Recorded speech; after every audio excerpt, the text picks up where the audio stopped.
Good afternoon बच्चों। सभी बच्चों का जय महादेव विद्याकुल के इस ऑनलाइन प्लेटफॉर्म पर जी भर के भरपूर स्वागत है। जैसा कि आपको पता होगा, दोपहर के 12 बज चुके हैं और हमारी जो सामाजिक विज्ञान की क्लास है अर्थात मैपिंग की क्लास प्रारंभ हो चुकी है। आज की क्लास बहुत जबरदस्त होने वाली है। इस क्लास में हम भूगोल की प्रमुख शब्दावली को देखने वाले हैं। साथ ही साथ आपको जो भूगोल को पढ़ने में कठिनाई आती है, उस कठिनाई को कैसे दूर किया जाए या किस तरीके से उसका हम सामना करेंगे, इन प्रमुख बातों पर हम आपसे चर्चा करने वाले हैं।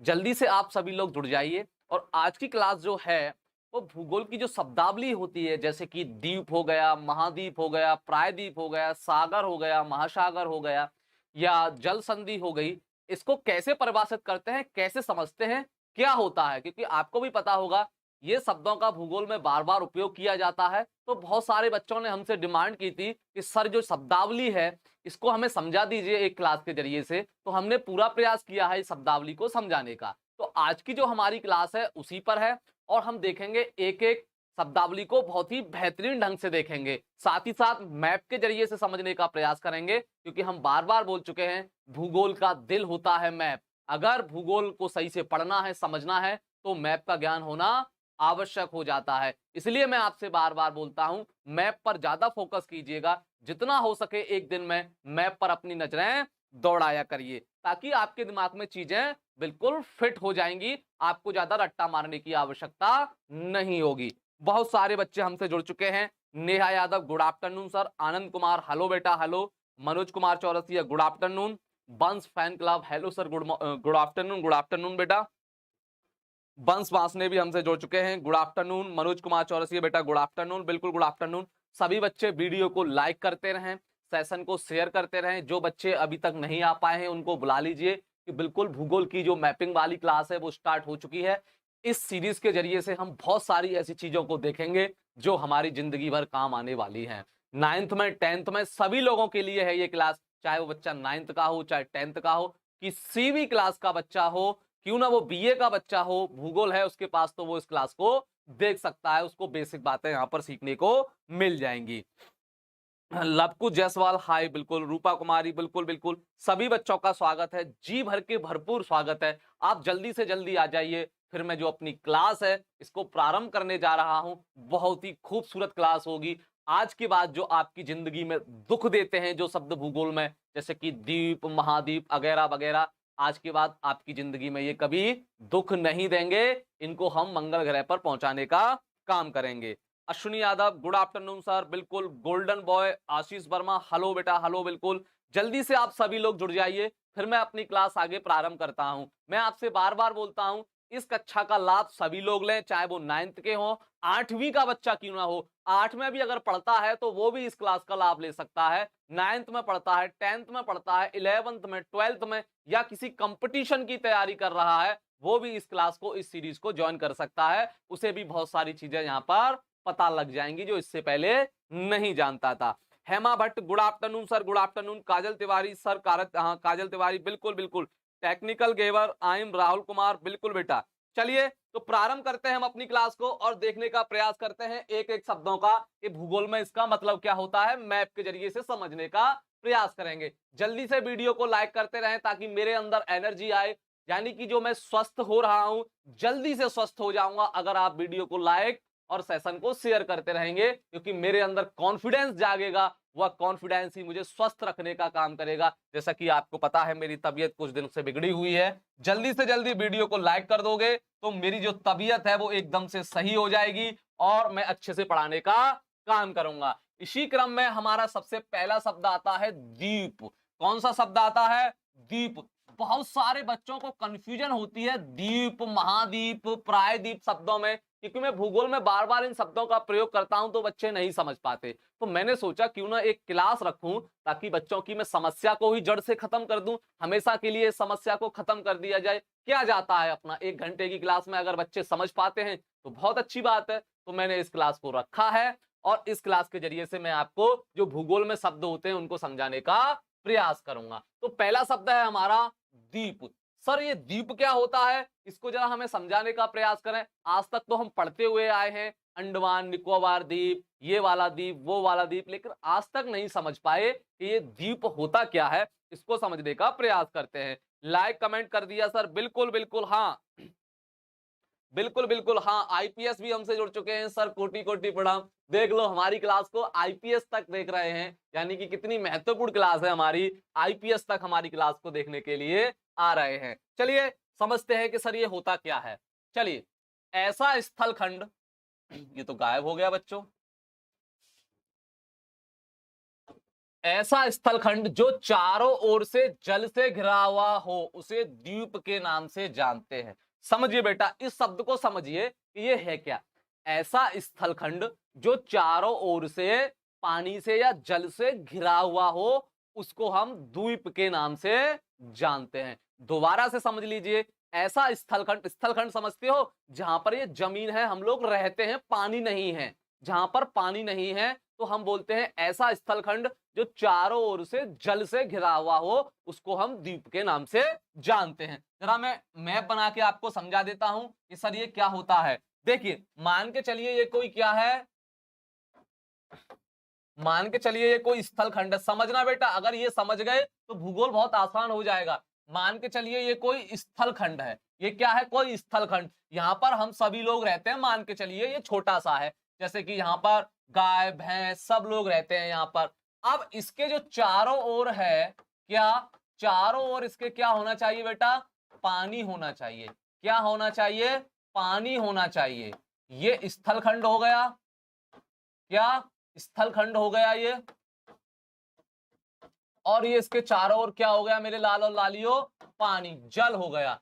तो इस वाली आकृति को, इस वाली कंडीशन को हम लोग द्वीप के नाम से जानेंगे। विश्व में बहुत सारे द्वीप हैं, अभी हम इसके बारे में चर्चा करने वाले हैं आपसे। तो ऐसा स्थल खंड जिसके चारों ओर क्या हो, पानी हो, जल हो, उसको हम द्वीप के नाम से जानते हैं भूगोल की शब्दावली में। ठीक, चलिए सर अयोध्या से हैं, ओ हो, श्री राम की जो है अयोध्या, बिल्कुल बिल्कुल।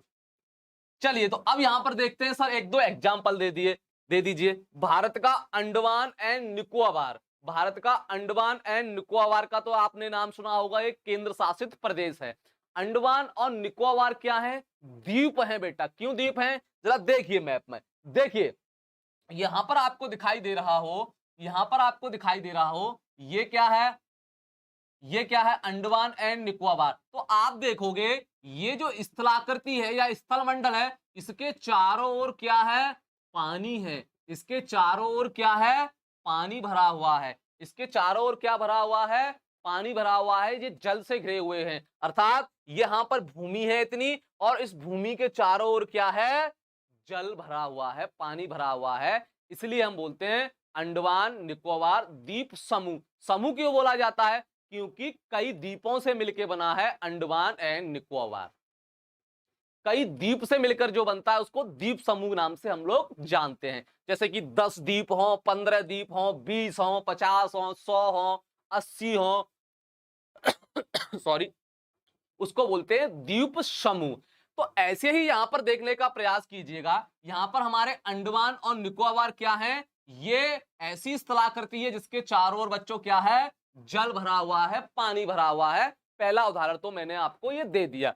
दूसरा उदाहरण देखने की कोशिश करोगे श्रीलंका, दूसरा उदाहरण देखने की कोशिश करोगे श्रीलंका। श्रीलंका एक द्वीपीय देश है। क्यों है, जरा देखिए, द्वीप की परिभाषा मैंने क्या बताई आपको, ऐसा स्थलखंड जिसके चारों ओर पानी भरा हुआ हो, जल भरा हुआ हो। तो आप देखिए जरा श्रीलंका का मैप देखिए, श्रीलंका को देखिए, श्रीलंका के चारों ओर से पानी है। देख सकते हो आप, श्रीलंका के चारों ओर से पानी है, जल ही जल है। इसलिए हम श्रीलंका को भी क्या बोलेंगे, द्वीप नाम से जानेंगे, द्वीपीय देश के नाम से जानेंगे। ध्यान रखना, तो इसको क्या बोला जाता है, द्वीप। जहां पर आपको कहीं ये कंडीशन मिल जाए कि ऐसा स्थलखंड जहां चारों ओर पानी से भरा हुआ, सॉरी पानी से घिरा हुआ होता है, उसको हम द्वीप के नाम से जानते हैं। इसका बहुत ही खूबसूरत उदाहरण है श्रीलंका, अंडमान निकोबार। यहां पर देखोगे लक्षद्वीप, लक्षद्वीप भी कई छोटे छोटे द्वीप से मिलकर बना है, इसलिए उसे लक्षद्वीप के नाम से जानते हैं। ये ध्यान रखिएगा, जहां पर जब जब मैं द्वीप का नाम लूंगा, द्वीप का इस्तेमाल करूंगा भूगोल में, आप समझ जाइएगा कि ये द्वीप क्या होता है। हाँ बिल्कुल बिल्कुल, जो चारों तरफ से पानी से घिरा हो उसे द्वीप के नाम से हम लोग जानते हैं। बहुत अच्छे, यानी कि आप सभी लोग समझ रहे हैं। प्रिंस यादव H2O से भरा हुआ है। हाँ वही, केमिस्ट्री की भाषा में H2O बोलते हो आप लोग। Deepak Kumar good afternoon sir. बिल्कुल बेटा, ध्यान रखिएगा आज की क्लास बहुत महत्वपूर्ण है। आज की क्या, जो ये सीरीज चलेगी मैपिंग वाली, बहुत ही जबरदस्त होने वाली है। बहुत ही जानकारी आपको ऐसे मिलने वाली है जो कहीं किताबों में भी नहीं लिखी होंगी, ध्यान रखना। तो हमारा पहला शब्द क्या था बेटा, द्वीप। हमने क्या समझने की कोशिश की कि सर ये द्वीप क्या होता है, या और कौन कौन से द्वीप हैं। विश्व में बहुत सारे द्वीप हैं, ये नहीं कि श्रीलंका, अंडमान निकोबार या ये लक्षद्वीप हो गया, यही है। बहुत सारे द्वीप हैं, बहुत सारे। ठीक, चरण स्पर्श गुरुजी, चरण स्पर्श बेटा। सोनी सिंह प्रणाम गुरुदेव प्रणाम। Neeraj Yadav good morning sir. बेटा गुड मॉर्निंग नहीं, गुड आफ्टरनून हो चुका है, मेरे ख्याल से आप समझदार हो। ठीक, तो पहली शब्दावली क्या हुई बेटा, पहली शब्दावली हुई हमारी द्वीप। मैं आपसे जब जब आप द्वीप कहूंगा तो आप समझ जाइएगा कि सर ये द्वीप क्या होता है। अब हमारे पास दूसरी आकृति आती है महाद्वीप। आपने सुना होगा, आपने सुना होगा पृथ्वी पर 7 महाद्वीप हैं। आपने सुना होगा पृथ्वी पर 7 महाद्वीप हैं। महाद्वीप की परिभाषा क्या है, महाद्वीप को हम कैसे परिभाषित कर सकते हैं, इसको जरा समझने का प्रयास करते हैं। महाद्वीप, दूसरा शब्द कौन सा है हमारे पास, महाद्वीप।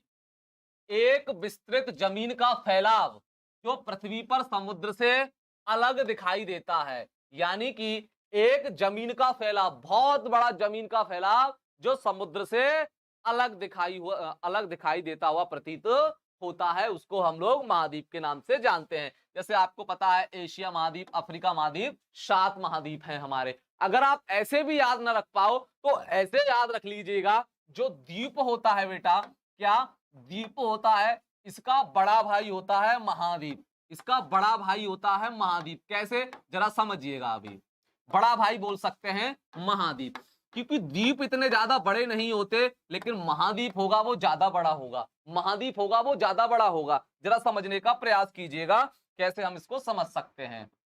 जैसे मैंने आपको अभी द्वीप के बारे में बताया, मैंने आपको द्वीप के बारे में बताया, तो द्वीप की जो आकृति होगी, जो आकार होगा, वो ज्यादा बड़ा नहीं होगा, छोटा सा ही होगा। लेकिन जो महाद्वीप होगा, महाद्वीप होगा, ये बहुत बड़ा होगा। कितना बड़ा होगा, बहुत बड़ा होगा।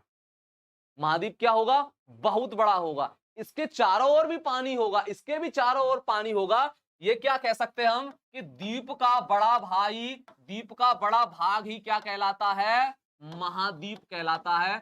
ऐसे भी हम इसे बोल सकते हैं। अगर आप ऐसे से बोलना चाहो तो इसमें कोई गलती नहीं है, और परिभाषा के तौर पर बोलना चाहो तो परिभाषा के तौर पर भी मैंने आपको समझा दिया कि ऐसा जमीनी विस्तार या ऐसा विस्तृत जमीन का फैलाव जो पृथ्वी पर समुद्र से अलग दिखाई देता है, उसको हम लोग महाद्वीप के नाम से जानते हैं। ऐसे भी इसको बोल सकते हो।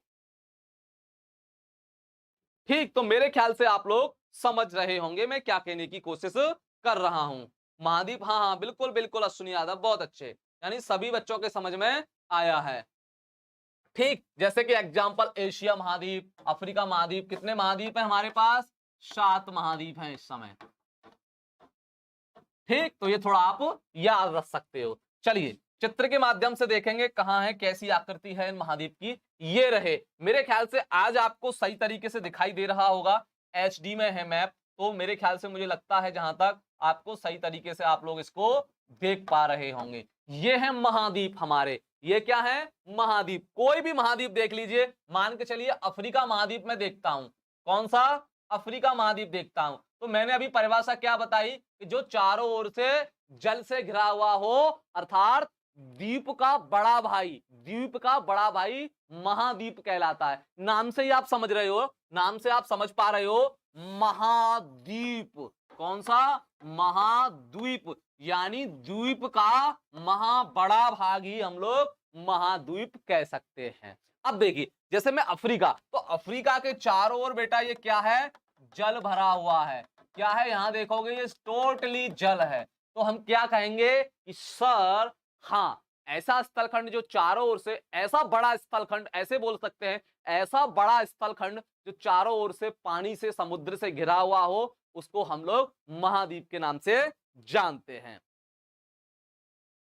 हाँ, जो चारों ओर से जल से घिरा हुआ हो, लेकिन स्थलखंड एक बड़ा होना चाहिए, क्योंकि फिर वो परिभाषा द्वीप कहलाएगी। अगर आपने ऐसा बोल दिया कि ऐसा स्थलखंड जो चारों ओर जल से घिरा हुआ हो, तो फिर कंफ्यूजन पैदा हो जाएगी। वो द्वीप की परिभाषा भी तो होती है। तो आप ऐसे बोलिएगा, ऐसा बड़ा स्थलखंड या ऐसा विस्तृत स्थलखंड जो चारों ओर से जल से या पानी से घिरा हुआ हो, उसको महाद्वीप के नाम से हम लोग जानते हैं। यहां पर देख सकते हो, सातों के सातों महाद्वीप की लोकेशन है आपके पास, आप समझ सकते हो चित्र के मैप के जरिए से। हमने आपको बताया था सबसे बड़ा महाद्वीप, बताइए कौन सा है सबसे बड़ा महाद्वीप? पहला वाला, यानी कि एशिया। फिर आप नीचे आइए, दूसरा कौन सा? अफ्रीका। फिर आप ऊपर जाइए, तीसरा कौन सा? उत्तरी अमेरिका। फिर आप फिर नीचे आइए, फिर कौन सा? चौथा हो गया दक्षिणी अमेरिका। फिर आप फिर नीचे आइए, यहां पर पड़ेगा अंटार्कटिका। क्या पड़ेगा यहां पर? अंटार्कटिका, ये दिखाई दे रहा है आपको अंटार्कटिका। फिर आप आ जाइए ऊपर, छठवां कौन सा पड़ेगा? यूरोप। और सबसे छोटा तो आपको ये दिखाई ही दे रहा है, इसमें रटने की कोई आवश्यकता है ही नहीं, क्योंकि आप पूरे मैप को देखिए। पूरे मैप को देखने के बाद खुद आपको अंदाजा लग जाएगा कौन सा सबसे बड़ा है, कौन सा सबसे बड़ा है और कौन सा सबसे छोटा है। इसमें रटने की आवश्यकता नहीं है। इसलिए मैं आपसे बार बार बोलता हूं, जहां तक हो सके आप लोग मैप लीजिए। मैप बताता हूं कितने पैसे का आता है, 20 रुपए का आता है मैप। मैप 20 रुपए का आता है, अपने कमरे में लगा लीजिए। जब खाना खाइए या जब फालतू बैठे हो या पढ़ाई कर रहे हो, उसको सामने एक दो बार नजर उस पर लाइए। ऐसा करने से अगर 1 महीने लगातार ऐसा कर लोगे, तो मैप आपके दिमाग में छप जाएगा, जैसे मेरे दिमाग में छपा हुआ है। मैं आज भी मैप को देखता हूं, मुझे इतने वर्ष हो गए पढ़ाते पढ़ाते, और उससे भी ज्यादा टाइम हो गया मुझे पढ़ते, क्योंकि मैं आज भी पढ़ता हूं। ऐसी बात नहीं है कि मैं आज पढ़ता नहीं हूं, क्योंकि जो हमारी विद्या है, सरस्वती माँ है, ये अभ्यास मांगती है। जितना अभ्यास आप ज्यादा कर लोगे, जितनी ज्यादा प्रैक्टिस कर लोगे, उतने ही आप निपुण होते जाओगे किसी भी चीज में। ऐसी बात नहीं है कि मैं 14 या 12 साल से पढ़ा रहा हूं तो मैं किताब लेके नहीं बैठता या पढ़ता नहीं हूं, वैसे ही आ जाता हूं। नहीं, मैं भी पढ़ता हूं, जब मेरा भी मन करता है मैं भी पढ़ता हूं। तो कहने का मतलब, मैप आप क्या कीजिए, 20 रुपए का खरीद लीजिए, अपने कमरे में लगा लीजिए। इससे कोई नुकसान तो है नहीं, आपको नॉलेज में वृद्धि होगी। उसको देखिए, दिन में 2 से 3 बार देखिए उसमें क्या है क्या नहीं है। हाँ, सोनी सिंह बिल्कुल द्वीप की परिभाषा बता देंगे, आप लेट हो गए, कोई बात नहीं। हाँ, द्वीप की परिभाषा होगी ऐसा स्थलखंड जो चारों ओर से जल से घिरा हुआ हो, उसको द्वीप के नाम से जानते हैं। फिर महाद्वीप क्या है? महाद्वीप को कैसे परिभाषित करेंगे? ऐसा विशाल विस्तृत, ऐसा विशाल विस्तृत स्थलखंड जो चारों ओर से पानी से घिरा हुआ हो, उसको भी हम लोग महाद्वीप बोल सकते हैं।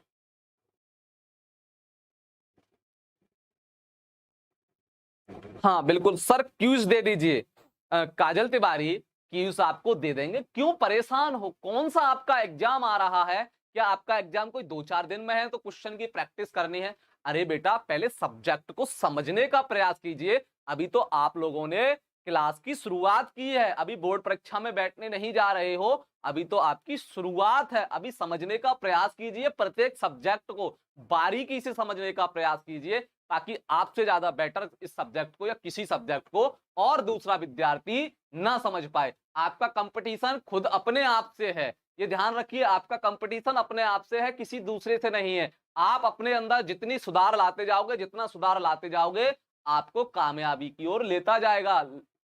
ध्यान रखना, आपको भीड़ में नहीं जाना, भीड़ से अलग हटके चलना है। मुझे लगता है जहां तक कोई भी 9th और 10th में जो बच्चा होता है, कभी मैपिंग की क्लास नहीं पढ़ता। ये मेरा दावा है, क्योंकि मैं भी जब 9th 10th में पढ़ता था तो मैप ऐप तो हम जानते ही नहीं थे क्या होता है मैप। आपको फिर भी समझाया जा रहा है, 9th 10th क्लास में समझाया जा रहा है मैप को इतने अच्छे तरीके से। हमने तो कभी यही नहीं जाना 9th 10th में कि ये मैप क्या होता है। रटते थे हम लोग, रट्टा मारते थे। तो इसलिए आप लोग क्यूज पर ध्यान मत दीजिए, अभी जो पढ़ा रहे हैं उस पर पढ़ लीजिए।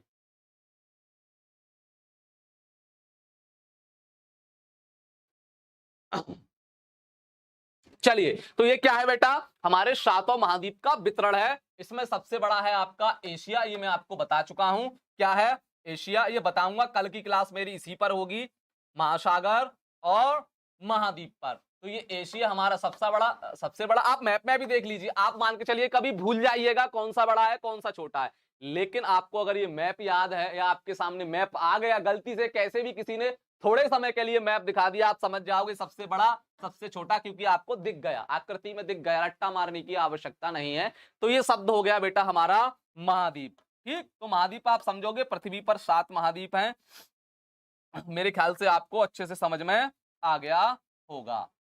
अब चलते हैं प्रायद्वीप पर। सर ये प्रायद्वीप क्या होता है? जब मैं नदियों को पढ़ा रहा था बेटा, तो मैं आपसे बार बार कह रहा था भारतीय प्रायद्वीप की नदियां, भारतीय प्रायद्वीप की नदियां। तो ये प्रायद्वीप शब्द है, इसको समझने का हम लोग प्रयास करते हैं कि भूगोल में प्रायद्वीप शब्द को किस तरीके से समझाया जाता है, किस तरीके से इसको परिभाषित किया जाता है। चलिए इसको भी देखने का प्रयास करते हैं कि ये किस खेत की मूली है। देखिए ये द्वीप अलग है, प्रायद्वीप अलग है, ध्यान रखना, कंफ्यूज नहीं होना। ये 3 शब्द ऐसे हैं जो आपको कंफ्यूज करेंगे।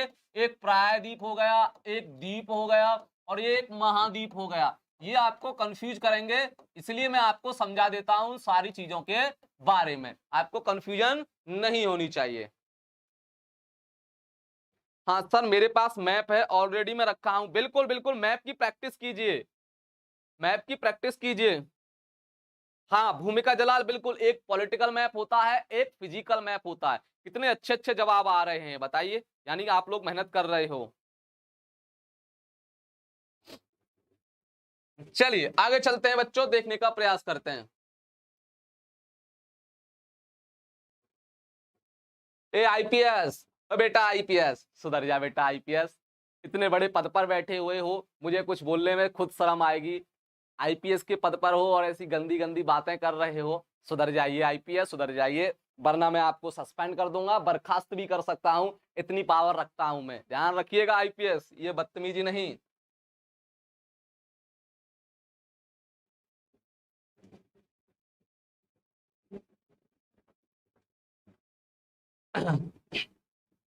प्रिंस यादव, सर एशिया में कितनी कंट्री है बताएंगे बेटा, कल महाद्वीप पढ़ाएंगे, जब बताएंगे एक एक महाद्वीप को हम अच्छे से बताएंगे। एक दिन में एशिया महाद्वीप खत्म होगा, पूरी क्लास में एशिया महाद्वीप की विशेषताएं बताएंगे, बताएंगे बिल्कुल। सर कौन मैप बेस्ट होता है? कोई भी खरीद लीजिए, 2 मैप खरीदने हैं आपको, एक फिजिकल एक पॉलिटिकल। हाँ बिल्कुल, चलिए। हाँ तो ये बेटा प्रायद्वीप शब्द होता है, इसको समझने का प्रयास करते हैं। ऐसा स्थलखंड, समझिए स्थलखंड, जो 3 ओर से जल से घिरा हुआ हो, प्रायद्वीप कहलाता है। बड़े ही सरल परिभाषा है, 3 ओर से जल से घिरा हुआ हो ऐसा स्थलखंड, ऐसी भूमि जो 3 ओर से जल से घिरी हुई हो, उसको हम प्रायद्वीप के नाम से जानते हैं। जब मैं आपको भारत की नदियों के बारे में पढ़ा रहा था, तो आपको बता रहा था बार बार भारतीय प्रायद्वीप से निकलने वाली नदियां। तो चलो इस शब्द को समझने का प्रयास करते हैं। जैसे भारतीय प्रायद्वीप हो गया, अरब का प्रायद्वीप हो गया, इसको समझने का प्रयास कीजिएगा। ये क्या है? अरब प्रायद्वीप है। ये क्या है? अरब प्रायद्वीप। अब देखो कैसे 3 ओर से ये जल से घिरा है, इसको देखने का प्रयास कीजिएगा। अरब प्रायद्वीप है, विश्व का सबसे बड़ा प्रायद्वीप यही प्रायद्वीप है, इससे बड़ा कोई प्रायद्वीप नहीं है। देखिए एक और जल से घिरा है, यानी इधर से जल से घिरा हुआ है, एक साइड हो गई, दूसरी साइड हो गई, ये जल से घिरा हुआ है, 2 साइड हो गई, और नीचे देखोगे तो नीचे भी ये जल से घिरा हुआ है, 3 साइड इसकी, 3 ओर से ये स्थलखंड जल से घिरा हुआ होता है। ऐसे स्थलखंड को हम प्रायद्वीप के नाम से जानते हैं। इधर क्या है? इधर तो ये स्थलखंड है, यहाँ जल तो है ही नहीं, तो आप कह सकते हो कि जो 3 ओर से, जो स्थलखंड 3 ओर से जल से घिरा हुआ हो, पानी से घिरा हुआ हो या समुद्र से घिरा हुआ हो, उसको हम प्रायद्वीप के नाम से जानते हैं। वेरी गुड, बहुत अच्छे सभी बच्चे। सर फिर समझाओ, नहीं आया पिछला वाला। आईपीएस, तुम जीवन के आनंद लोगे तो आपको समझ में आएगा कैसे? अब मैं थोड़ी आपके घर जाऊंगा बेटा आपको बताने के लिए, फिर भी मैं आपको बार बार बताता हूं, अभी जीवन के आनंद मत लीजिए। जिस आनंद में आप जाना चाहते हो वो 4 दिन का आनंद है, उसके बाद वो आनंद श्राप बन जाता है, जिंदगी बर्बाद हो जाती है। समझने का प्रयास कीजिए। जैसे कि भारतीय प्रायद्वीप, मैं बार बार, उस दिन मैं नदियां पढ़ा रहा था तो भारतीय प्रायद्वीप की चर्चा कर रहा था कि भारतीय प्रायद्वीप से निकलने वाली नदियां। तो देखते हैं क्या भारत भी प्रायद्वीप है? थोड़ा है बेटा। इधर क्या है? अरब सागर। इधर क्या है? अरब सागर। हाँ सर पता है हमें, यहाँ अरब सागर है। इधर क्या है भारत के?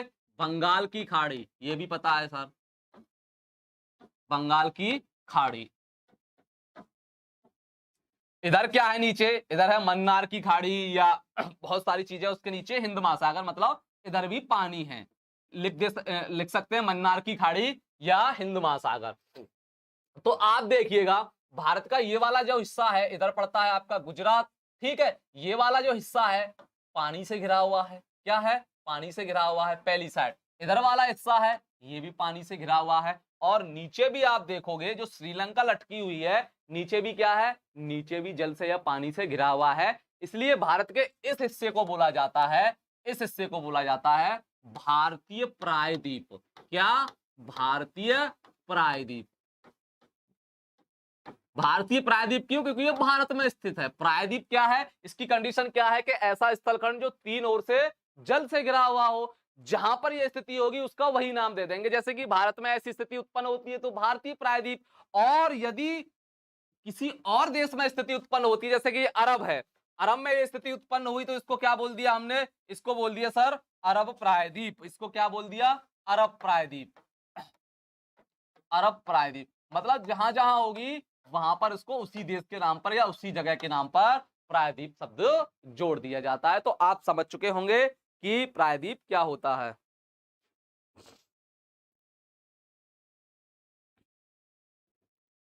अटलांटिक महासागर कहां पर है सर? बिल्कुल दिखाएंगे, अभी अटलांटिक महासागर भी दिखाएंगे। बिल्कुल अटलांटिक महासागर भी दिखाएंगे, अभी आगे आने वाला है अटलांटिक महासागर। तो ये शब्द प्रायद्वीप हो गया। मेरे ख्याल से आप समझ चुके होंगे कि ये क्या होता है प्रायद्वीप। इसके बाद सागर, इसके बाद सागर क्या? इसके बाद सागर। सात समुंदर पार में तेरे पीछे पीछे आ गई। गाना सुना है आप लोगों ने? देखिए बॉलीवुड वाले क्या है, सात समुंदर पार में तेरे, भूगोल का ज्ञान है उनको। आप लोगों ने अवश्य गाना सुना होगा। उस मूवी में सन्नी देओल, बड़ा खतरनाक टाइप की मूवी है, बहुत लड़ाई झगड़े हैं उसमें, अच्छी लगती है।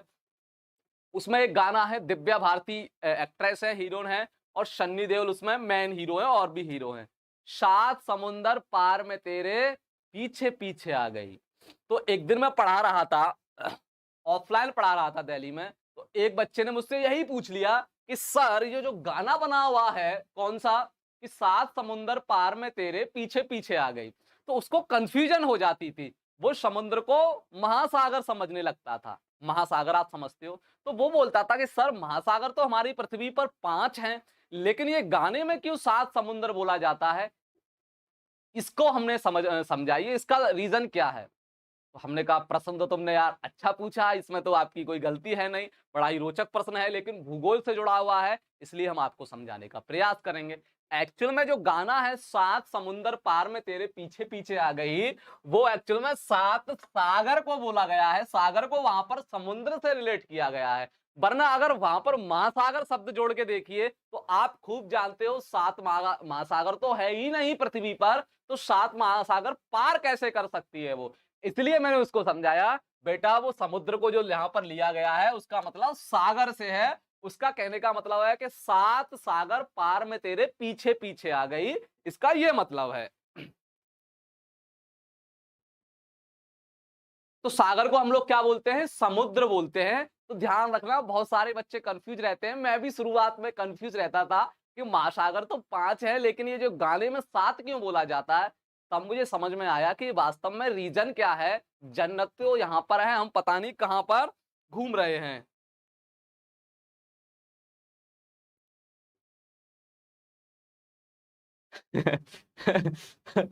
ठीक।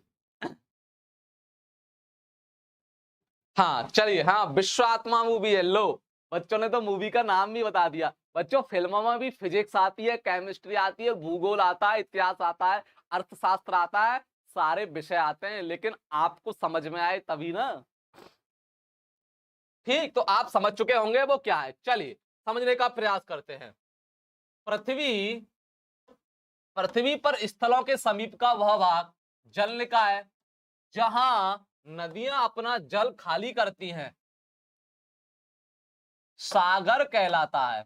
जहां नदियां अपना क्या करती हैं? अपना जल खाली करती हैं, जल को बहाती हैं, उसको हम सागर बोलते हैं या समुद्र के नाम से भी हम लोग उसको जानते हैं। जैसे अरब सागर, भूमध्य सागर, ये सभी क्या है? सागर है। अब कोई बच्चा बोलेगा कैस्पियन सागर भी तो है। बेटा वो कैस्पियन सागर नहीं है, वो झील है। बहुत बच्चों को कंफ्यूजन रहता है कैस्पियन सागर। कैस्पियन सागर झील है, सागर नहीं है। उसके नाम के आगे सागर लगा हुआ है, इसलिए आप समझते होंगे वो सागर है। जरा मैप में देखिएगा कैसा होता है सागर। ये रहा भूमध्य सागर। कहाँ रहा? ये रहा भूमध्य सागर। ये अफ्रीका महाद्वीप है और यहाँ पर ये क्या है? भूमध्य सागर। ये अरब सागर है। क्या है? अरब सागर, जो भारत के इधर पड़ता है। अरब सागर आपने देखा होगा, इसको आप समुद्र भी बोलते हो, अर्थात समुद्र का मतलब होता है सागर, ऐसे बोल सकते हो। क्योंकि उस मूवी में जो लिया गया है वो सागर से ही रिलेटेड चीज ली गई है कि 7 समुंदर पार में तेरे पीछे पीछे आ गई, अर्थात 7 सागर पार करके मैं तेरे पीछे पीछे आ गई। हाँ सर, सागर और महासागर में अंतर बताइए। बिल्कुल बेटा, अभी बहुत अच्छे तरीके से बताने वाले हैं। सर आप कौन कौन सा सब्जेक्ट पढ़ाते हैं? हम बेटा एसएसटी में जितने भी सब्जेक्ट हैं, चारों सब्जेक्ट पढ़ाते हैं, किसी को नहीं छोड़ते। हाँ, सागर और महासागर में अंतर बताएंगे, चिंता न कीजिए। तो मेरे ख्याल से आप समझ चुके होंगे कि ये सागर क्या है। देखिए भूमध्य सागर, जब आपकी नील नदी निकलती है, नील नदी कहां से निकलती है? अफ्रीका महाद्वीप से बहती हुई कहां पर अपना जल घेरती है? भूमध्य सागर में अपना जल घेर देती है। भारत की कई नदियां हैं जो अपना जल अरब सागर में गिराती हैं, जैसे कि माही, ताप्ती, नर्मदा। ये सभी नदियां क्या हैं? हमारी अरब सागर में गिरने वाली नदियां हैं। तो इनको क्या बोला जाता है बेटा? इनको सागर बोला जाता है। सर सबसे ज्यादा पानी किस देश में पाया जाता है? प्रिंस यादव समझा नहीं, में पानी पानी क्यों पाया जाएगा किसी देश में? हाँ बता रहा हूं बेटा, बता रहा हूं, बिल्कुल सागर और महासागर, अभी महासागर ही आने वाला है। चलिए मेरे ख्याल से इसको आप समझ चुके होंगे बहुत अच्छे तरीके से। लो आ गया महासागर। बच्चों ने कहा सर महासागर भी समझाइए। लो महासागर भी हम लेके आ गए। महासागर, महासागर जलमंडल का प्रमुख भाग है। यह खारे पानी का विशाल क्षेत्र होता है। देखिए ये तो परिभाषा हुई। यदि आपसे कोई पूछे कि सामान्य परिभाषा में, तो आप बोलिएगा सागर का विस्तृत रूप। जैसे द्वीप का विस्तृत रूप क्या था? महाद्वीप था। ऐसे ही सागर का विस्तृत रूप, बड़ा रूप क्या कहलाता है? महासागर। यहां देखिए महा लगा हुआ है, किसके नाम के आगे? सागर के नाम के आगे। सागर के नाम के आगे महा लगा हुआ है। आप समझ जाइए महा का मतलब क्या है? विस्तृत, बड़ा, सागर का बड़ा भाई। सागर का बड़ा भाई हम उसको क्या बोल सकते हैं? महासागर बोल सकते हैं। अर्थात ऐसा क्षेत्र, ऐसा पानी का क्षेत्र जो बहुत बड़ा खारे पानी का क्षेत्र होता है, उसको हम लोग महासागर के नाम से जानते हैं।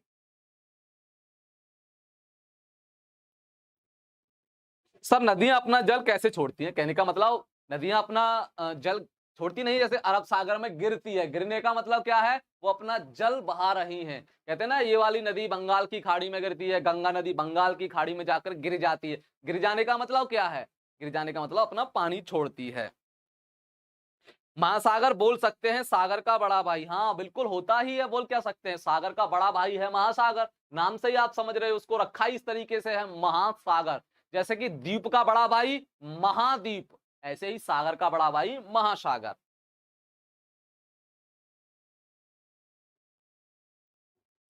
छोड़ने का मतलब क्या है? छोड़ने का मतलब है अपना पानी। जैसे कि नदी का मुहाना होता है लास्ट का, तो वो कहीं ना कहीं जाके तो गिरेगा पानी, तो उसको बोलते हैं छोड़ना, के अपना पानी छोड़ दिया। सर महासागर का जल खारा क्यों होता है? बेटा उसमें कई प्रकार के लवण मिले होते हैं, जैसे सोडियम लवण हो गया, सोडियम क्लोराइड वगैरह हो गया। इनसे जो पानी होता है वो खारा हो जाता है। चलिए सर कितने प्रकार के होते हैं? क्या बेटा क्या? क्या कितने प्रकार के होते हैं? महासागर 5 है, महासागर हमारी पृथ्वी पर। कितने हैं? 5 महासागर हैं, 4 नहीं, 5 महासागर हैं। सर 4 सब्जेक्ट का टाइम है। प्रदीप यादव, अभी फिलहाल हम 8 से 10 या 12 दिन आपको मैपिंग पढ़ाएंगे। अभी सब्जेक्ट ही है, ये सब्जेक्ट समझ लो भूगोल चल रहा है आपका। सर मैप के क्लास के बाद किस क्लास को पढ़ाएंगे? देखेंगे बेटा, समय बताएगा। न्यूटन यादव मैनपुरी, बेटा कहाँ थे आप, किस दुनिया में खो रहे थे न्यूटन? यहाँ पर मैपिंग पढ़ाई जा रही है और आप अपने फिजिक्स के आविष्कार करने में लगे हुए हो, ये सही बात नहीं है। फिजिक्स को बाद में देख लीजिएगा, अभी फिलहाल भूगोल को देख लो। चलिए महासागर को देखने का प्रयास करते हैं कि कहाँ है महासागर। लो कितना बढ़िया जबरदस्त सीन है तुम्हारे सामने महासागर को समझने का। आइए देखते हैं महासागर कहाँ कहाँ है, कौन सा महासागर कहां पर है, कौन सा महासागर कहां पर नहीं है। बहुत ही अच्छे तरीके से इस मैप के जरिए से हम देख सकते हैं। सबसे पहले देखिए आपको पैसिफिक यानी कि प्रशांत महासागर, ये क्या है आपका प्रशांत महासागर, ये वाला हिस्सा और ये वाला हिस्सा क्या है, दोनों प्रशांत महासागर हैं। देखिए ये उत्तरी अमेरिका, ये दक्षिणी अमेरिका, इसका ये वाला भाग भी क्या है प्रशांत महासागर और ये वाला भाग भी क्या है प्रशांत महासागर। सर ऐसा क्यों है भाई लोगों, ये गोल है पृथ्वी तो ये वाला हिस्सा ऐसे मुड़ेगा ना, तो मान के चलिए समझिए, ये पूरा मान के चलिए प्रशांत महासागर है, ये वाला और ये वाला ये जुड़ा हुआ है। जब ये ऐसे हो जाएगा तो आधा आधा टूट जाएगा कि नहीं टूट जाएगा। तो ऐसे ही इसको हम यहाँ पर दिखाते हैं कि प्रशांत महासागर पूर्वी प्रशांत महासागर ये रहा, पश्चिमी प्रशांत महासागर ये रहा, जो कि विश्व का सबसे लंबा या सबसे बड़ा महासागर जाना जाता है। कौन सा? प्रशांत महासागर। उसके बाद देखोगे हिंद महासागर, ये इंडिया है अपना, दिखाई दे रहा है। इसके नीचे दक्षिण में जाओगे तो ये टोटली आपको क्या दिखेगा, टोटली दिखेगा हिंद महासागर। यानी कि ये एक ऐसा महासागर है जिसका नाम किसी देश के नाम पर रखा गया है, ध्यान रख लीजिएगा। उसके बाद देखोगे, उसके बाद ये आपको अटलांटिक महासागर देखने को मिलेगा। कौन सा? अटलांटिक महासागर, अर्थात अफ्रीका महाद्वीप और उत्तरी अमेरिका दक्षिणी अमेरिका महाद्वीप के बीच में आपको अटलांटिक महासागर देखने को मिल जाएगा। यहाँ अटलांटिक महासागर में एक जगह पड़ती है बेटा, यानी कि ये ऐसी स्थिति है, बरमूडा वगैरह यहाँ पर वेस्ट इंडीज है, जिसको बोलते हैं बरमूडा ट्रायंगल। ऐसा माना जाता है इस एरिया में कोई नहीं जा सकता, कोई भी जहाज नहीं जा सकता, कोई भी हवाई जहाज नहीं उड़ सकता, कोई भी पानी का जहाज नहीं उड़ सकता, और अगर चला भी गया तो पता नहीं पानी में कहां गायब हो जाता है, उसका मलबा भी नहीं मिलता। बताएंगे किसी दिन कक्षा लेंगे, उसके बारे में भी बताएंगे।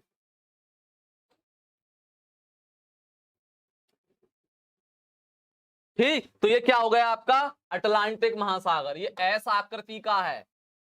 पूछा जाता है कंपटीशन की परीक्षाओं में, ऐसा कौन सा महासागर है जिसकी आकृति एस आकार की है, तो यही तो है एस आकार का, देखो एस आकार का। ठीक, तीसरा हो गया हमारा। चौथा देखोगे आप दक्षिणी दक्षिणी अटलांटिक, यानी कहने का मतलब दक्षिणी पश्चिमी नहीं बोलते, डायरेक्ट बोलते हैं क्या बोलते हैं अंटार्कटिका, अंटार्कटिका बोलते हैं। क्या बोलते हैं? अंटार्कटिका। दक्षिणी का मतलब तो है, इसको बताया गया है, ये क्या है उत्तरी हो गया, ये दक्षिणी हो गया। किसको बताया गया है? अटलांटिक महासागर के दो हिस्से करके इसने बताए हैं, एक तो उत्तरी अटलांटिक और एक दक्षिणी अटलांटिक। तो वो एक बात अलग है, उसको हम डिवाइड कर लेते हैं। यहां पर नीचे आप देखोगे अंटार्कटिका, यहां पर नीचे आप देखोगे अंटार्कटिका, अंटार्कटिका भी महासागर है, अंटार्कटिका को भी हम महासागर की श्रेणी में रखते हैं। उसके बाद ऊपर जाइएगा, विश्व का सबसे छोटा जो है महासागर आर्कटिक महासागर आपको देखने को मिल जाएगा। तो महासागर क्या हो गया? सागर का एक विस्तृत रूप, सागर का बड़ा भाई, जिसको हम लोग महासागर के रूप में जानते हैं। मालवा क्या है सर? मालवा का पठार है, मालवा एक जगह है मध्य प्रदेश में।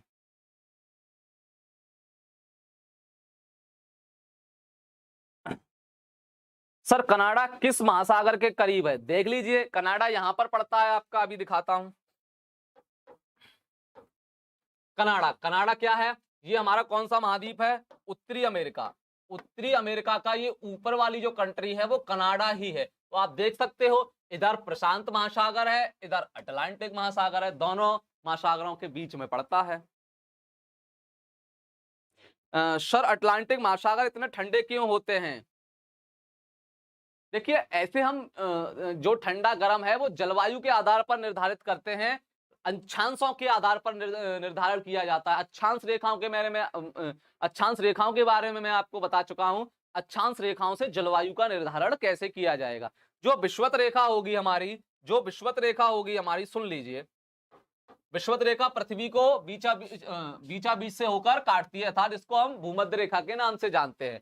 विषुवत रेखा पर सबसे ज्यादा गर्मी आपको देखने को मिलेगी, यानी विषुवत रेखा के आसपास का जो क्षेत्र होगा यहां पर सबसे ज्यादा गर्मी आपको देखने को मिलेगी। अब ऐसा नहीं है कि विषुवत रेखा में अटलांटिक भी ना आता हो, आता है। अटलांटिक का ऐसा भी क्षेत्र आता है जहां गर्मी बहुत रहती है, जो वायु है, जो जलधारा है वह गर्म रहता है, जिसको गर्म जलधारा के नाम से जानते हैं। एक ठंडी जलधारा होती है और एक गर्म जलधारा होती है, जो समुद्रों में लहरों के रूप में दिखाई देती है। तो जो इसके आसपास का क्षेत्र होगा वो क्या होगा, गर्म जलधारा, यानी कि जो इसकी समुद्र की महासागर की जो धारा होगी उसको गर्म जलधारा बोलेंगे। अब आप जैसे जैसे ऊपर की ओर जाओगे, ध्रुवों की ओर जाओगे, टेम्परेचर कम होने लगेगा, टेम्परेचर कम होने लगेगा, अर्थात चीजें ठंडी होने लगेंगी। तो यहां पर जाओगे तो ये वाला हिस्सा ठंडा होगा, ठंडा होगा कि नहीं, ये भी तो भाई अटलांटिक महासागर है, तो एक महासागर में दोनों स्थितियां बन सकती हैं।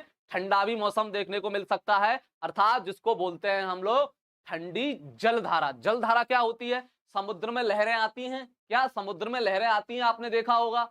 सेम ऐसे ही जो महासागर में लहरें उठती हैं वो दो प्रकार की होती हैं। अगर वो लहरें अटलांटिक महासागर अर्थात विषुवत रेखा के आसपास लहरें उठ रही हैं तो वो गर्म लहरें होंगी। क्यों, क्योंकि वहां पर सूर्य का प्रकाश लंबवत रहता है, ज्यादा से ज्यादा प्रकाश वहां पर आपको क्या मिलेगा, लंबवत मिलेगा। इसलिए यहां पर जो लहरें उठेंगी, धाराएं उठेंगी, वो गर्म प्रकार की होंगी। और यहां पर जैसे जैसे आप ध्रुवों की ओर जाओगे वहां टेम्परेचर कम होता जाता है।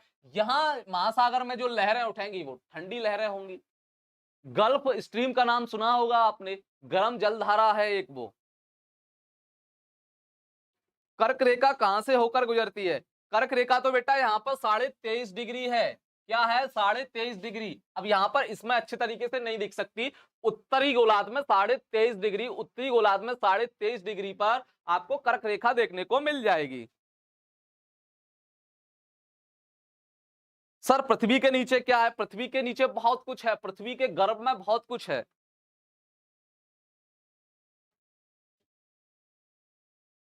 ठीक, तो मेरे ख्याल से आप समझ रहे होंगे। ठीक, तो ये क्या हो गए, हमारे महासागर हो गए। चलिए आगे चलते हैं।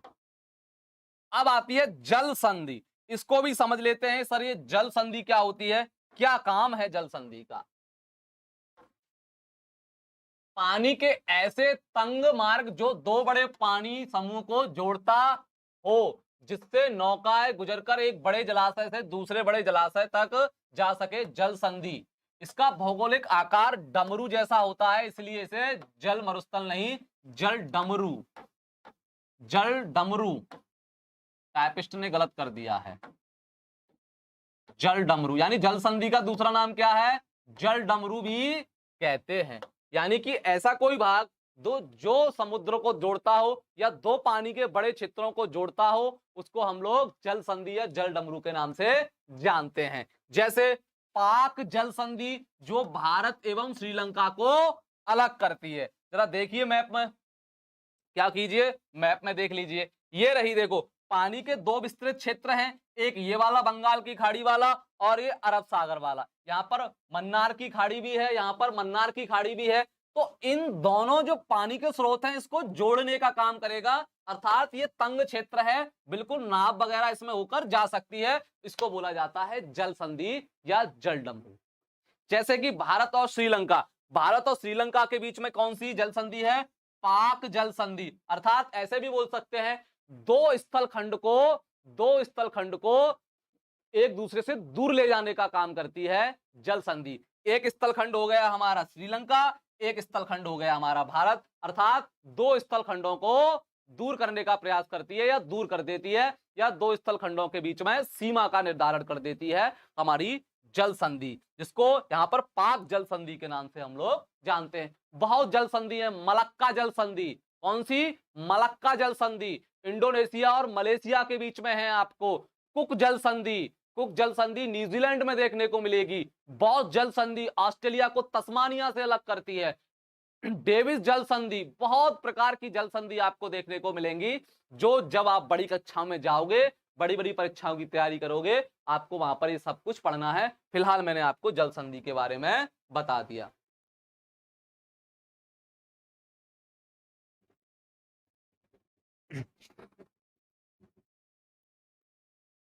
सर पृथ्वी किस पर टिकी है बेटा? पृथ्वी टिकी नहीं है, भूगोल के अनुसार तो पृथ्वी घूम रही है किसके ओर? सूर्य के चारों ओर घूम रही है, टिकी नहीं है यार। वो तो हम लोगों के जो मतलब जो कहानियां हैं, पुराणों की कहानियां हैं, उसमें ऐसा बोला जाता है कि गाय की सींग पर टिकी हुई है पृथ्वी, ऐसा बोला जाता है, लेकिन भूगोल में ऐसा कुछ नहीं है।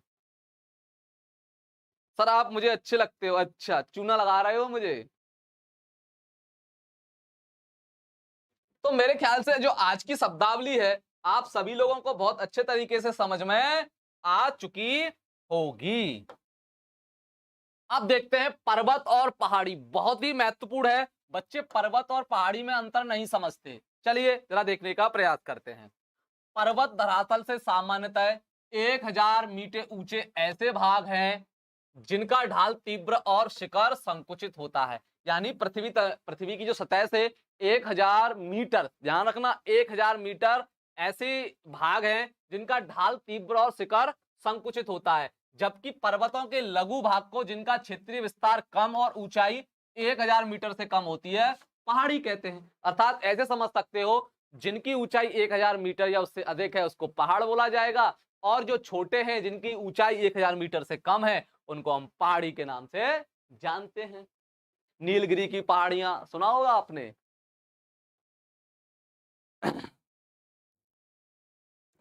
सर तो फिर गिरती क्यों नहीं है बेटा? गिरेगी क्यों? गिरेगी क्यों?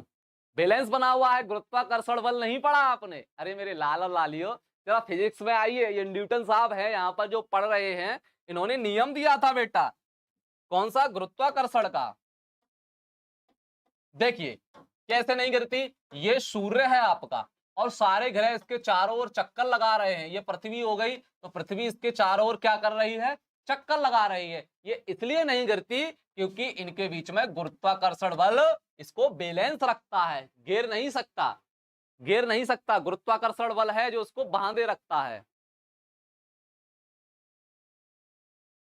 सर इसको पाक जल संधि नाम क्यों दिया गया? अच्छा, हाँ बहुत अच्छा प्रश्न है, हमारे किसी लाल ने पूछा है, इसको पाक जल संधि नाम क्यों दिया गया। Very good very good. अब मिट जा। पाक जल संधि नाम क्यों दिया? देखिए यहां पर आपका एक राज्य है तमिलनाडु। कौन सा? तमिलनाडु। तमिलनाडु के गवर्नर हुआ करते थे जिनका नाम था पाक। पाक नाम से उनके नाम की शुरुआत हो सकती थी, हो सकती थी क्या, होती थी। उन्हीं के नाम पर इस जल संधि को पाक जल संधि के नाम पर रख दिया। यानी कि एक यहाँ पर तमिलनाडु के एक गवर्नर थे जिनका नाम पाक से शुरू होता था, तो उनके सम्मान में पाक जल संधि इसका नाम रख दिया। जैसे कि भारत पाकिस्तान के बीच में जब विभाजन हुआ था, तो जो सीमा का निर्धारण किया गया रेड क्लिफ नाम के व्यक्ति की अध्यक्षता में किया गया, इसलिए उनके सम्मान के नाम पर हमने रेड क्लिफ सीमा रख दिया। यानी भारत पाकिस्तान के बीच में जो सीमा है उसको रेड क्लिफ सीमा के नाम से हम लोग जानते हैं।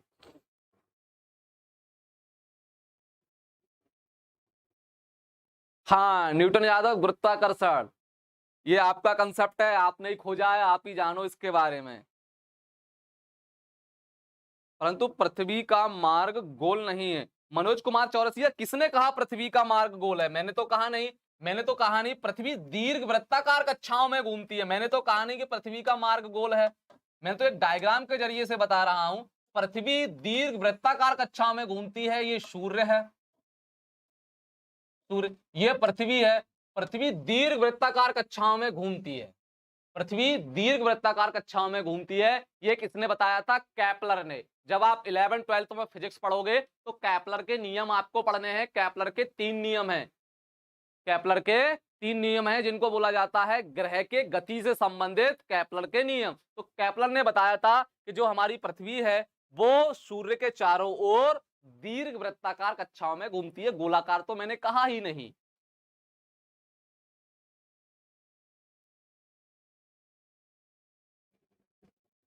सर टाइम हो गया। अच्छा, आईपीएस बहुत मस्ती करने लगे हो, लगता है तुम्हें सस्पेंड करना पड़ेगा। सर हमारी पृथ्वी गोल ही क्यों है, कोई और आकार की नहीं है?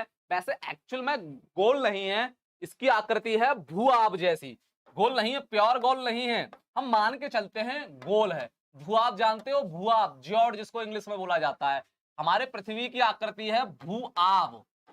भू आब आकृति की है हमारी पृथ्वी, इसको हम गोल मान के चलते हैं, गोल नहीं है ये। भूआब क्या होता है सर? भूआब को समझिए, जो ध्रुव होते हैं, ध्रुव, ध्रुव से क्या होगी? ये चपटी होगी। समझिए चपटी का मतलब क्या है। ये ध्रुव है इसके, इधर से ये क्या होगी? चपटी होगी, चपटी ऐसे करके चपटी होगी। और ये क्या है इसकी? विषुवत रेखा या भूमध्य रेखा। यहां पर ये उभरी हुई होती है, उभरी हुई। जैसे कि मान के चलिए एक रबड़ की गेंद लीजिए, एक रबड़ की गेंद लीजिए और उसको दोनों हथेली के बीच में ताकत लगाइए, तो जो उसके जो ध्रुव होंगे वो चपट जाएंगे और बीच में क्या होगी? वो फैल जाएगी। ऐसी ही सेम आकृति है हमारी पृथ्वी की, जिसको हम लोग हिंदी में भूआब, इंग्लिश में जॉर्ड बोलते हैं। भूआब के नाम से जाना जाता है।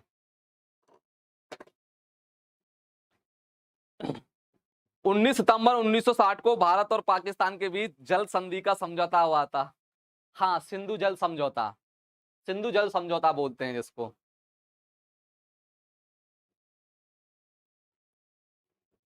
सर जमीन के नीचे पानी कहां से आता है? काजल तिवारी, अब तो आप ऐसे ऐसे प्रश्न करने लगे हो जैसे कि मैं इंद्र देवता हूं, जैसे कि मैं देवता हूं, मुझको जो है बिल्कुल सब पता रहता है। हालांकि पता है मुझे, मैं देवता देवता नहीं हूं। देखिए, पृथ्वी पर पानी कहां से आया? आपका प्रश्न है पृथ्वी पर पानी कहां से आया। मेरे लाल और लालियों, आपने विज्ञान पढ़ा होगा, विज्ञान पढ़ा होगा। एक्चुअल में पानी है क्या? मुझे आप बताइए, पानी है क्या? पानी है क्या? H2O। पानी है क्या? H2O यौगिक है पानी। क्या? यौगिक। हाइड्रोजन के 2 परमाणु और ऑक्सीजन का 1 परमाणु इसमें भाग लेता है, जिसको H2O बोलते हैं। मास्टर को साइंस का भी ज्ञान है, अच्छा ज्ञान है, काफी अच्छा ज्ञान रखता है, इसलिए आपको समझा देता है। एक्चुअल में जो H2O बनता कैसे है, यानी कि जहां हाइड्रोजन और ऑक्सीजन होंगे वहां आपको H2O देखने को मिलेगा। हमारे ब्रह्मांड में, मेरे लाल और लालियों, हमारे ब्रह्मांड में, किसमें? ब्रह्मांड में सबसे ज्यादा अगर आपको कोई चीज मिलेगी देखने को, तो वो हाइड्रोजन ही मिलेगी। क्या? हाइड्रोजन ही मिलेगी। हाइड्रोजन जब ऑक्सीजन के साथ मिलता है, हाइड्रोजन जब ऑक्सीजन के साथ अभिक्रिया करता है तो जल का निर्माण होता है। हाइड्रोजन जब ऑक्सीजन के साथ मिलता है, यानी हाइड्रोजन जब जलता है, क्योंकि जलाने में कौन सी गैस सहायक होती है? ऑक्सीजन। जब हाइड्रोजन ऑक्सीजन के साथ संयोग करता है या जलता है, ऐसा भी बोल सकते हैं, जलता है, तो स्वाभाविक बात है H2O ही बनेगा, अर्थात जल का ही निर्माण होगा। तो आपका जो प्रश्न है कि हमारी पृथ्वी पर जल कहां से आया, आप समझ गए होंगे विज्ञान के अनुसार। सर पठार क्या है? हाँ, पठार को भी समझा रहे हैं बेटा अभी, तो मेरे ख्याल से आप लोग समझ चुके होंगे इस बात को। ठीक, चलिए आगे चलते हैं। लो, पठार आ गया। क्या आ गया? पठार आ गया, इसको भी देख लीजिए। पठार प्राय सपाट, पर्याप्त ऊंचे तथा चौड़े शीर्ष वाले मेज आकृति के होते हैं। पठारों की सबसे बड़ी विशेषता उनका सपाट शिखर, मोड़ों का अभाव एवं क्षैतिज रूप से व्यवस्थित होना। जैसे तिब्बत का पठार, मालवा का पठार। कुछ नहीं होता, पठार एक ऐसी आकृति होती है जो ऊपर से मेज की आकृति की होगी, अर्थात ऊपर से सपाट होगी, नुकीली नहीं होगी। नुकीला हो जाएगा तो वो पर्वत पहाड़ी हो जाएगी, लेकिन अगर सपाट है, मेज की आकृति जैसा है, तो उसको हम पठार के नाम से जानते हैं। जरा देखिए, पठार की आकृति कोई दिख जाए तो ये तिब्बत का पठार है। कौन सा पठार है? तिब्बत का। तिब्बत के पठार की एक खासियत है, यह विश्व का सबसे लंबा पठार है। यह विश्व का सबसे लंबा पठार है। विश्व का सबसे लंबा बोला है, सबसे ऊंचा नहीं, सबसे ऊंचा नहीं बोला। अगर आपसे पूछे कि सबसे ऊंचा पठार कौन सा है, तो वह है पामीर का पठार। क्या? पामीर का पठार। पामीर का पठार सबसे ऊंचा है विश्व में। ऊंचे की बात कर रहा हूं मैं, ऊंचे की बात कर रहा हूं, कंफ्यूज नहीं होना। अगर आपसे पूछे सबसे लंबा या सबसे बड़ा कौन सा है, तो वो है आपका तिब्बत का पठार, सबसे लंबा पठार है। ध्यान रखना, दोनों प्रश्न अलग अलग बन सकते हैं। श्रृंखला क्या होती है? श्रृंखला मतलब जैसे अभी ब्लैंक पेज पर समझाता हूं, इस टाइप की पहाड़ इस टाइप के होंगे, इसको श्रृंखला बोलते हैं, पहाड़ों की श्रृंखला। हाँ, पामीर का पठार। हाँ सोनी सिंह, पामीर का पठार और तिब्बत का पठार दोनों की अलग अलग विशेषताएं हैं। तिब्बत का पठार विश्व का सबसे बड़ा पठार है, लेकिन अगर आपसे सबसे ऊंचा पूछा जाए तो आप क्या बताओगे? पामीर का पठार। ध्यान रखना। ठीक, ये हमारा पठार हो गया। तो मेरे ख्याल से आप समझ चुके होंगे, हम जो भूगोल में प्रमुख शब्दावली हैं उनको समझने का काम कर रहे हैं। ध्यान रखना, अगर आपसे पूछे कि इस ब्रह्मांड में सबसे ज्यादा कौन सा तत्व पाया जाता है, किसमें, इस ब्रह्मांड में सबसे ज्यादा कौन सा तत्व पाया जाता है, तो वह ओनली हाइड्रोजन ही है।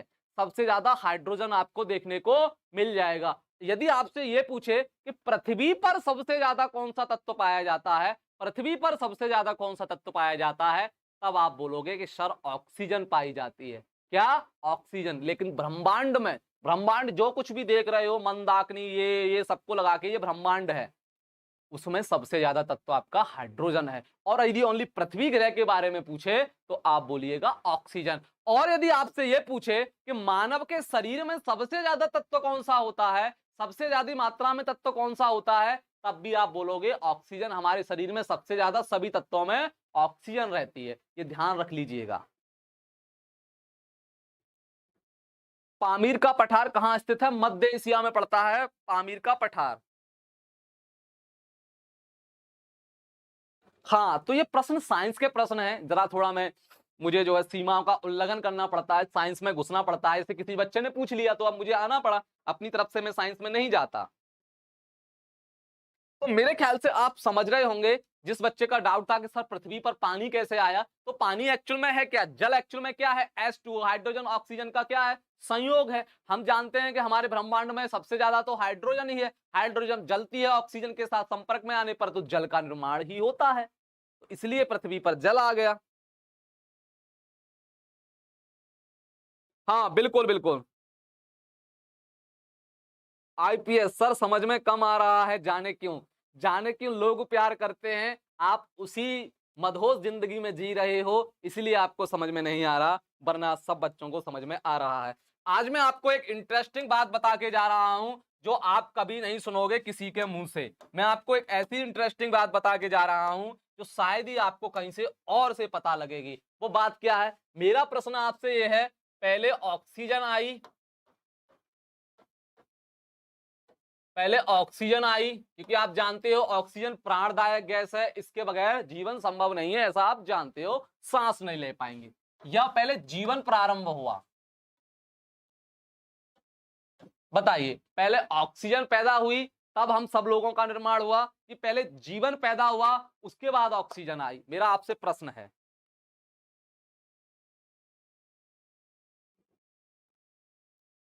बताइए, मेरा आपसे प्रश्न है, इस ब्रह्मांड में सबसे पहले ऑक्सीजन आई या जीवन आई, जीव आए, जिसको हम जीव भी बोल सकते हैं? बताइए, आप फंस जाओगे इसमें अब।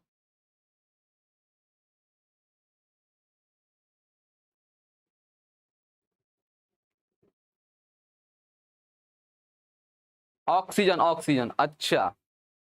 बताइए जल्दी से कमेंट करके।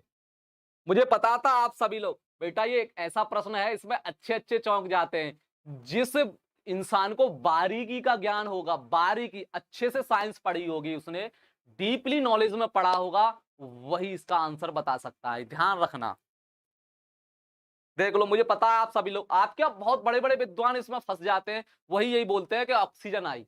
नहीं बच्चों, ऑक्सीजन नहीं आया, मैं आपको बताता हूं, ऑक्सीजन नहीं आया। ये आपकी गलती है, ये आपकी गलती है, ऑक्सीजन नहीं आया, ऑक्सीजन नहीं आया। तो सर क्या आया? साइनोबैक्टीरिया का नाम सुना है आपने? साइनोबैक्टीरिया का नाम सुना है आपने? इसको क्या बोलते हैं हिंदी में? नील हरित शैवाल, ऐसा ही बोला जाता है, हाँ नील हरित शैवाल बोलते हैं। क्या बोलते हैं? नील हरित शैवाल, साइनोबैक्टीरिया। सबसे पहले हमारे साइनोबैक्टीरिया थे। कौन था? साइनोबैक्टीरिया थे। जब बायोलॉजी में आप जंतुओं का, जीवों का वर्गीकरण पढ़ोगे, तब आपको वहां पर ये बताया जाएगा कि साइनोबैक्टीरिया क्या होते हैं। सबसे पहले साइनोबैक्टीरिया आए इस पृथ्वी पर, और साइनोबैक्टीरिया के बाद तब ऑक्सीजन की उत्पत्ति हुई थी, ध्यान रखना। तब ऑक्सीजन की उत्पत्ति हुई थी, सबसे पहले साइनोबैक्टीरिया थे इस पृथ्वी पर। उनका परिणाम है, उन्होंने ऑक्सीजन को जन्म दिया है, ऑक्सीजन ने उनको जन्म नहीं दिया, ये ध्यान रखना।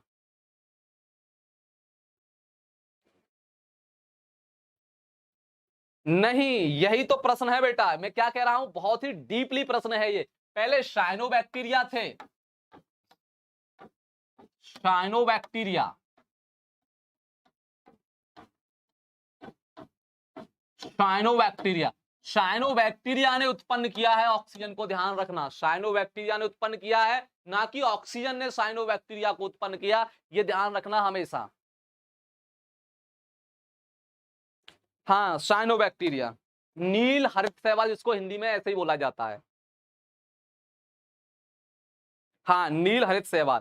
देखो कितनी अच्छी-अच्छी आपको जानकारी मिलती है हमारी क्लास के माध्यम से।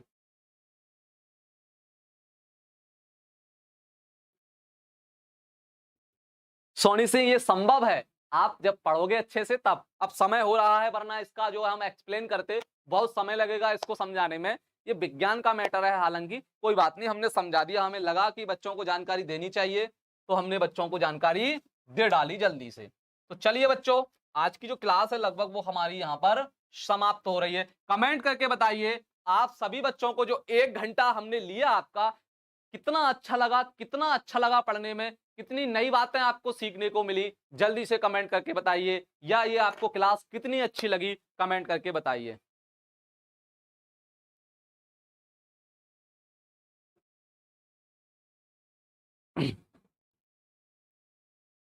हाँ, कल बता देंगे। कल की जो क्लास होगी हमारी, महाद्वीप और महासागरों के बारे में होगी, कल क्लास में देखेंगे। आप हमें कमेंट करके बताइए कितनी अच्छी लगी क्लास आपको आज की। पूरा 1 घंटा हमने आपको बहुत जबरदस्त तरीके से समझाने का प्रयास किया। जल्दी से बताइए। हमारी क्लास में ऐसे ही रोचक-रोचक बातें आपको मिलती हैं, चाहे हम ऐप पर पढ़ा रहे हों, चाहे यूट्यूब पर पढ़ा रहे हों, किसी न किसी क्लास में हम रोचक जानकारियाँ बच्चों को देते रहते हैं। जितना हम जानते हैं, उतना हम प्रयास करते हैं कि बच्चों को उससे ज़्यादा देने की कोशिश करें। ठीक है बच्चों? तो मेरे ख्याल से आप सभी लोग अच्छे तरीके से पढ़ाई की, सभी लोगों ने।